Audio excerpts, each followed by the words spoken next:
Ang ikalawang kabanata ng sulat ni San Pablo sa mga taga-Galacia.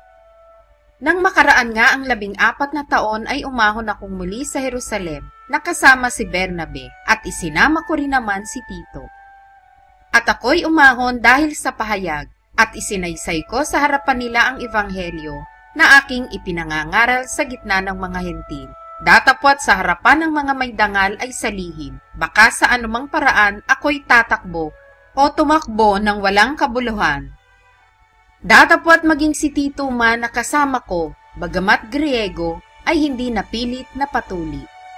At yaon ay dahil sa mga hindi tunay na kapatid na ipinasok ng lihim, na nagsipasok ng lihim upang tiktikan ang aming kalayaan na taglay namin kay Kristo Jesus, upang kami ilagay nila sa pagkaalipin.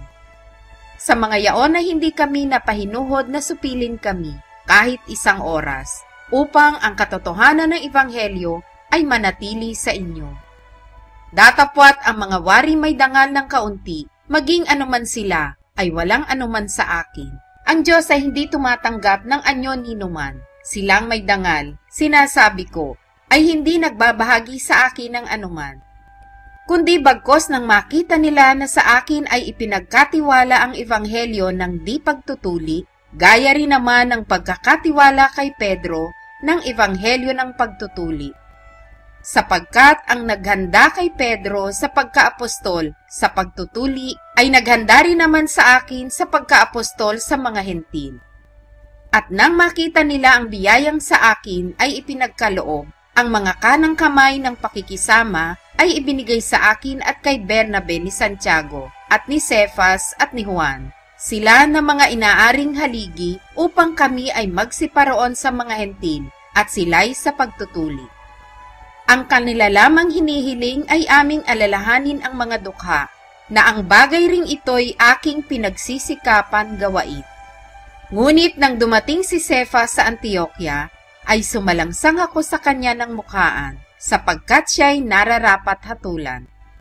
Sapagkat bago nagsidating ang ilang mula kay Santiago, ay nakisalo siya sa mga hentil. Ngunit nang sila'y magsidating na, siya'y umurong at humiwalay sa mga hentil. Palibhasa'y natatakot sa mga sa pagtutuli.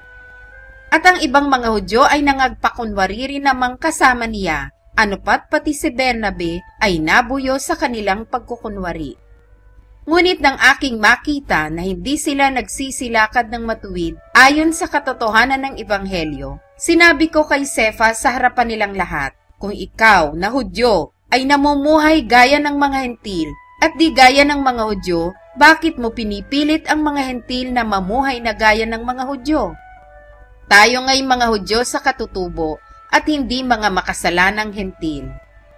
Bagamat naaalaman na ang tao ay hindi inaaring ganap sa mga gawang ayon sa kautusan, maliban na sa pamamagitan ng pananampalataya kay Hesukristo, tayo rin ay nagsisisampalataya kay Kristo Jesus, upang tayo'y ariing ganap sa pamamagitan ng pananampalataya kay Kristo, at hindi dahil sa mga gawang ayon sa kautusan, sapagkat sa mga gawang ayon sa kautusan ay hindi aariing ganap ang sino mang laman.